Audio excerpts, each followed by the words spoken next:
Hi, welcome back, guys. Today, responding to the Andy Serkis controversy surrounding the Hunt for Gollum movie that he's making. People are calling him a racist and a bigot.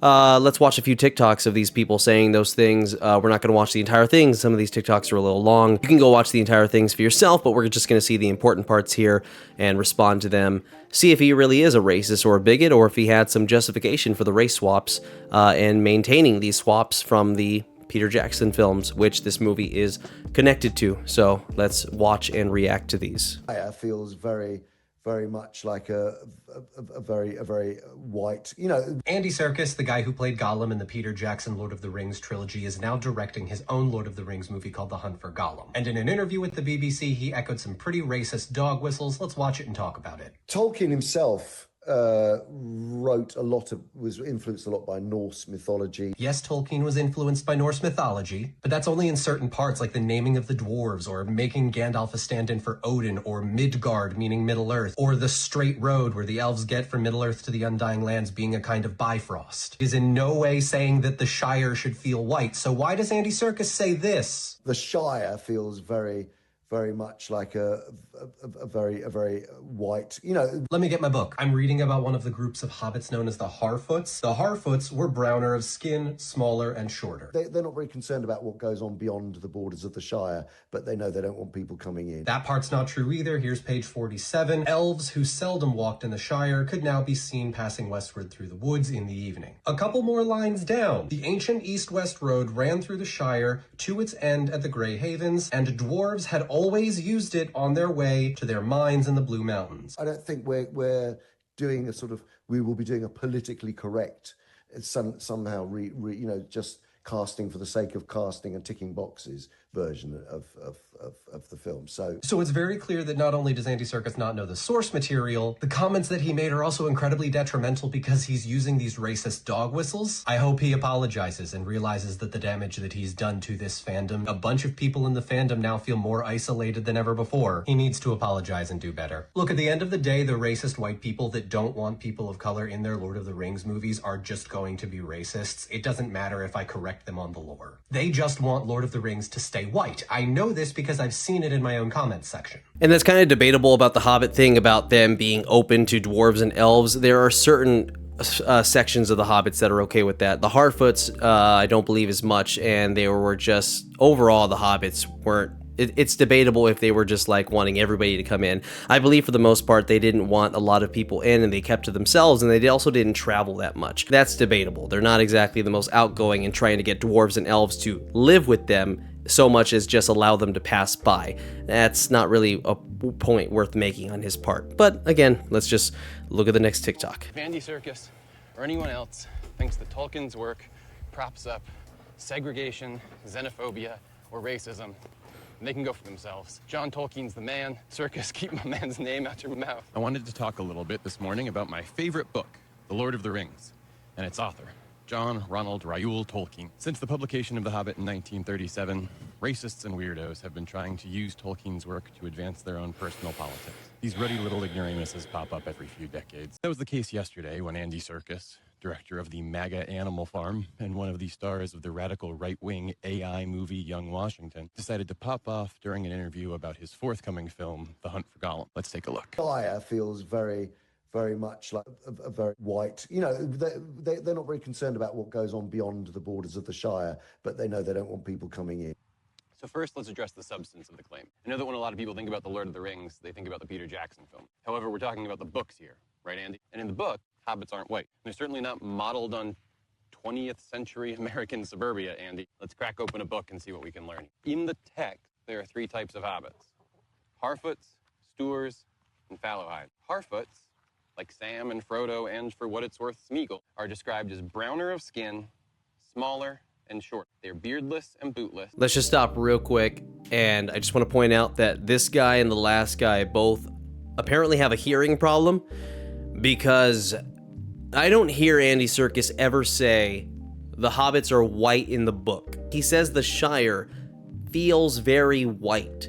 Feels very white. He doesn't say they are white. He doesn't say the books say that. He's not saying that. He's not saying that at all. He says they feel very white. That's his reason for a race swap. These people get so excited and confident and they say, let's open up the book.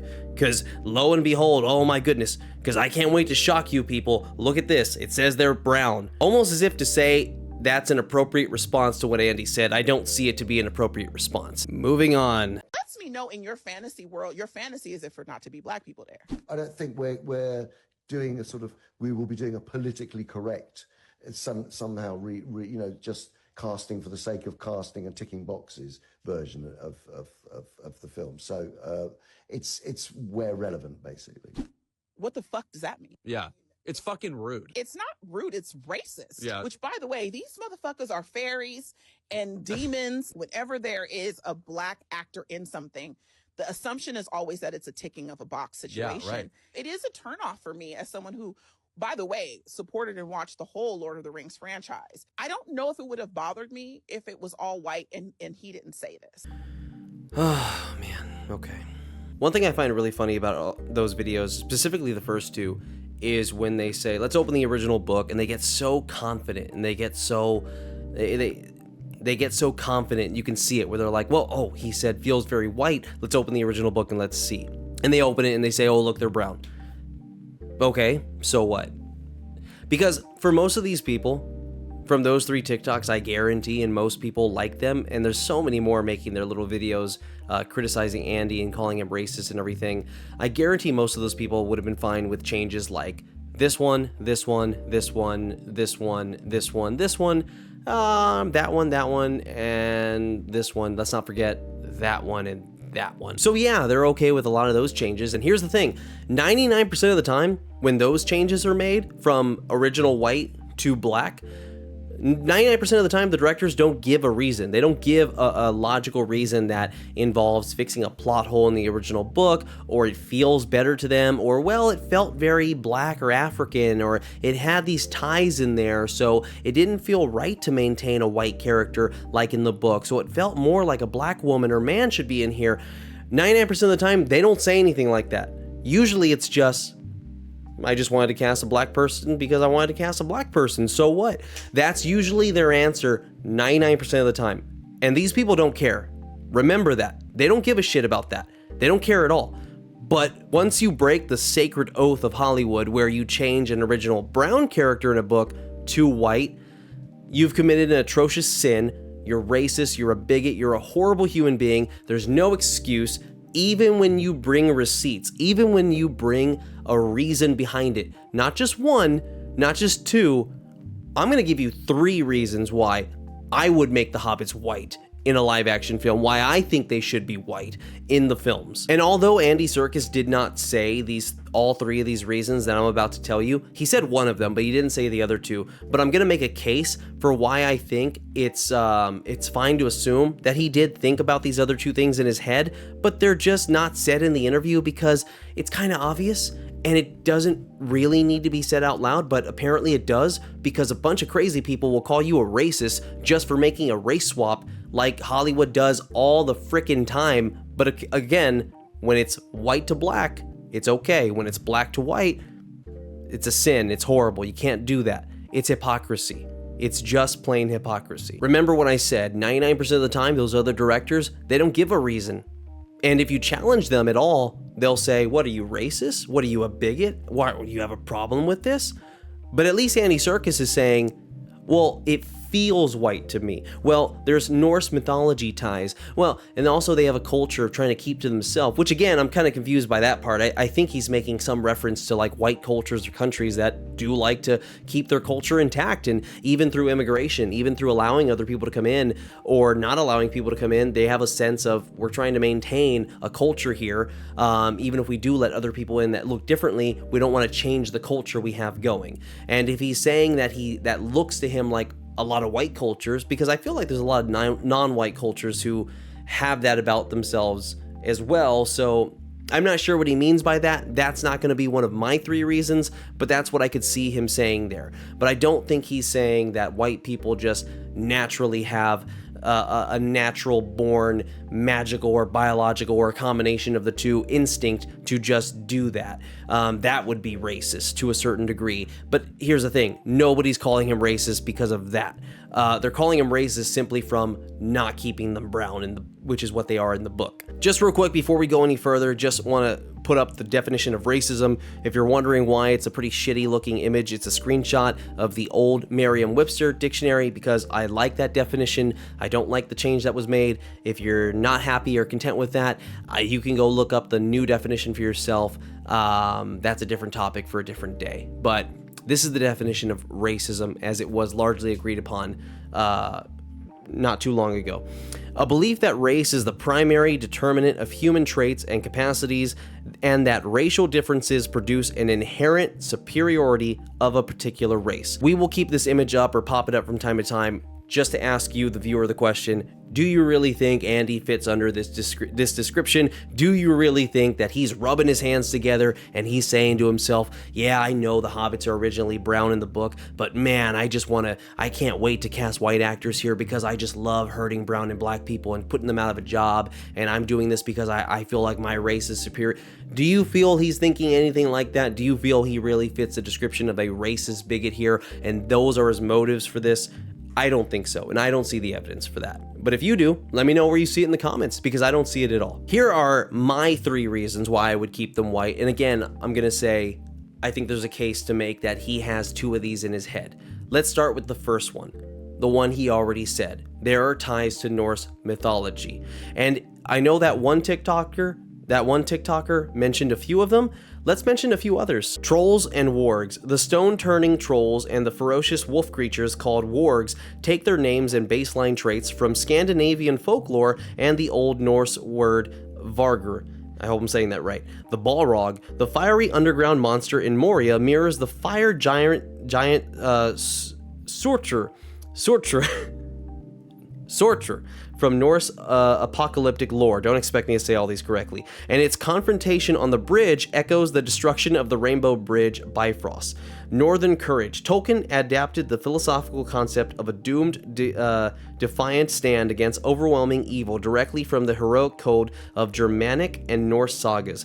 There's a lot of ties to that kind of culture, that kind of mythology surrounding a lot of white cultures. So that's number 1. It's not just a few, it's a lot. And here's the thing, I have a problem with that TikToker saying, yeah, there's a few ties. Yeah, Gandalf is supposed to feel like Odin and the dwarves have some Norse names. Who cares?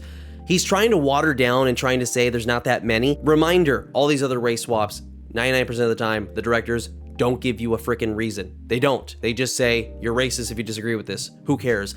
Andy is at least giving you something. He's at least telling you, hey, I'm doing this because, oh, I see this in the book. Oh, I can see this here. That feels white to me. So, yeah, I'm going to make that change.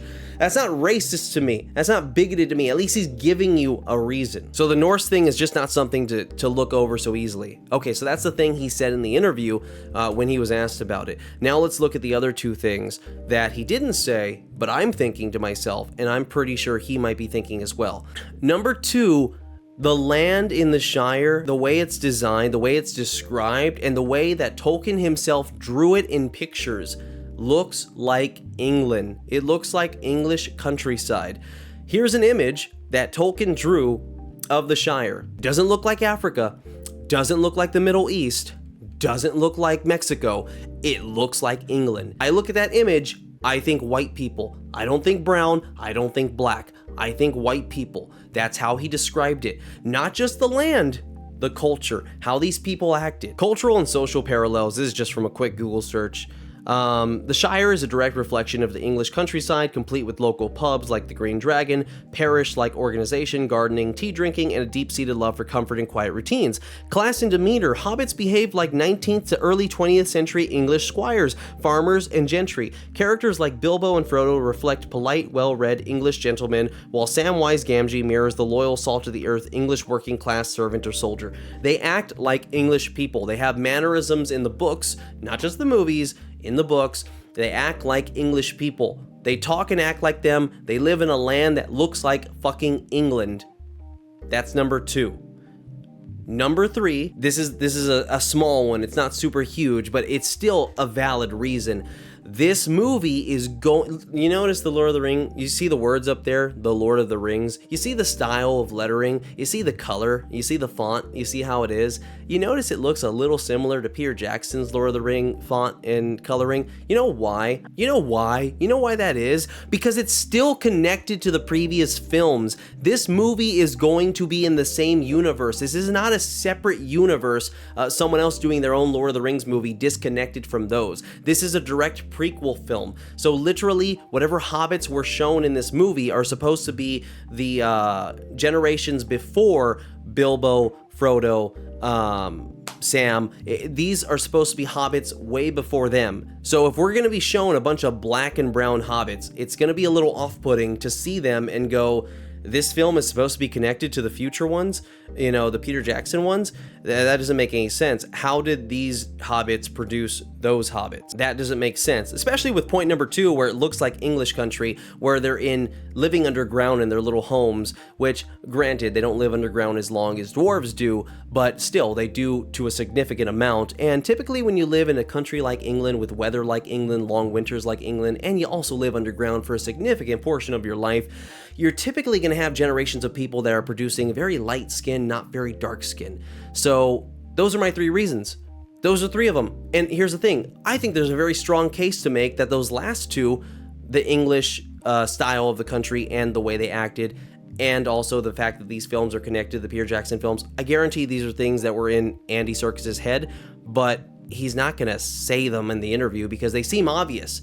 I have to mention them in this video because there are a bunch of idiots calling him a racist right now. There are a bunch of people calling anybody a racist who's just defending him, giving his reasons for the race swap, or rather just maintaining the race swap from the Peter Jackson films. There's nothing racist here. There's nothing bigoted here. And I also find it really funny that one TikToker said something about like Andy Serkis, the who made the MAGA Animal Farm in that one TikTok. The Animal Farm movie was criticized heavily by conservatives, way more than liberals. Liberals actually liked it more. It was based on the original book Animal Farm, which was supposed to be an anti-communist book, and Andy Serkis took it and kind of switched it to more of an anti-capitalist book. Andy Serkis kind of switched it to more of an anti-capitalist movie. Anti-capitalism. Do you think conservatives would be more for or against that kind of film? That just tells you that one TikToker just doesn't know what he's talking about. None of them know what they're talking about. There's just a victim mentality amongst these people to immediately just jump to, you're a bigot, you're a racist, you're a horrible human being if you ever go from brown to white. How dare you? I want to say that I could see people immediately saying to me, well, hold on, wait a minute. Are you trying to say that you're smarter than Tolkien, or you're just as smart as him, or you found a mistake in his book and you're trying to say like, oh yeah, this doesn't line up and this isn't accurate, yeah, they shouldn't, like, are you trying to say you found a plot hole in his story? You the guy who made an entire Elvish language for his books? No, I'm not saying I'm as smart as him. No, I'm not saying I'm smarter than him. I am saying that he's not perfect, and yes, you can find mistakes in any writer's books. No one's perfect. Did Tolkien have some mistakes? Yes, he did. Did he ever admit to some of these mistakes? Yes, he did. What's one of the most famous plot holes that you can think of when thinking about Lord of the Rings that every single person has thought of who's read the books, watched the movies, or any combination of the two? The Eagles. Why didn't the Eagles just carry them all the way to Mordor? That way they could avoid most of the journey on the land. Or why didn't they get on ships and go on the water across most of the land, as the map would show, to avoid a lot of the hardships they encountered on the land? And I know what some people are going to say, like, no, he actually gave an answer to the eagle thing and said, like, oh, they were a dangerous device and they couldn't be used. Even that has plot holes in itself. To say that they had an interest in the ring wanting to be destroyed, and then sometimes they didn't, because why wouldn't they just carry them over there? They flew towards the end, and Tolkien has been recorded as not the actual recording videos. I think the ones of him saying shut up to people are fake, but they're actual accounts of him telling people, well, that just wouldn't be a very interesting story. Well, that wouldn't be a very good story, would it? He has said that to people, apparently, so that doesn't sound like he's giving a thorough answer to people. It sounds like he just wrote a long, complicated story. He wrote a large story. He wrote a very big story. So I could see him just not noticing, like, yeah, I didn't really give too many good answers for the eagle thing.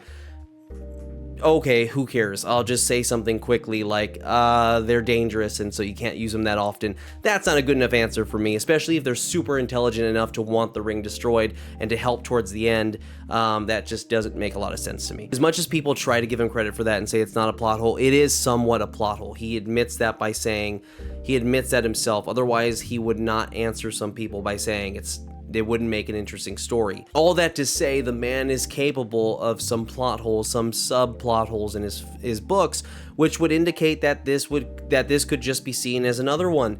So yes, if he designs it like England, has weather like England, has them live underground for long periods of time in their little homes under the dirt, similar to the dwarves, which were more extreme living underground, also has them act like fellow English people and purposely has them act that way, and then visually and then writes them as being brown, yes, I would personally see that. If I was making a movie and I read all that, I would say, that doesn't seem right to me. They act like English people, they talk like English people, they have mannerisms and jobs like English people, the land is described like England, there's ties to Norse mythology.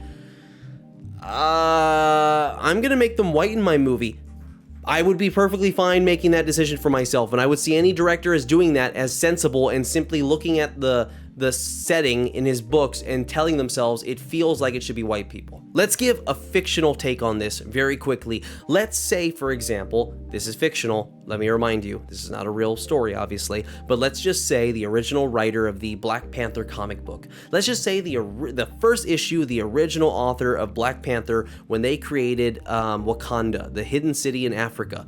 It's still in Africa, it's still an invisible city, but let's just say in the original comic book, all the inhabitants of Wakanda, they're just the whitest white people you could ever see drawn on comic book pages. And if you were to ask the author why that is, let's say they said something like, well, most of my friends are white, and so I just wanted to draw them in the pages, and so I just made them the citizens of Wakanda. That's all. But yeah, so yeah, the people of Wakanda are white in Africa. Meh, you know. And that's the only reason he gives. And then let's say Black Panther is actually a black guy. Okay, I know that's not real. Let's just say that's how it happened.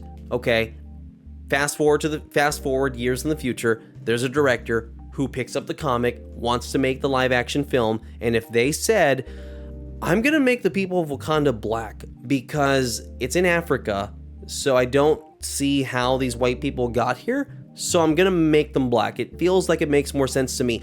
My response to that would be, yeah, I agree with that director. I'm fine with that. I'm fine with taking the original white there and making them black because you're fixing a plot hole. You're fixing something that doesn't seem to make sense.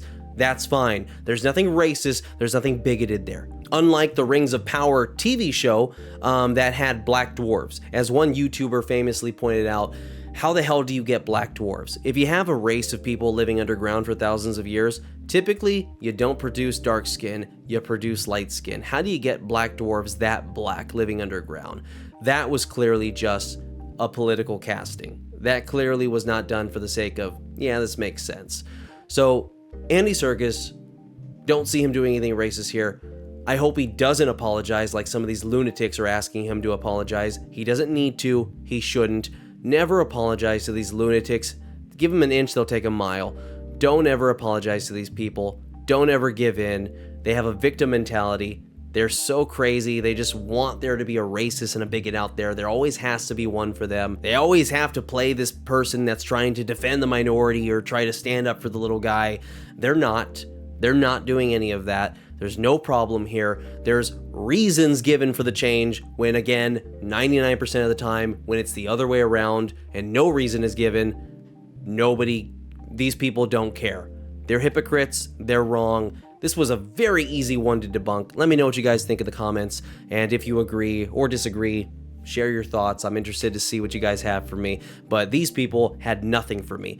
And these people were overly confident to open their books and show us in the original books that they were brown, but that had nothing to do with Andy's race swap and his reasons given and the extra two that we threw on top of that, or I threw on top of that. Let me know what you guys think in the comments. Thank you guys for watching, and I'll see you in the next video.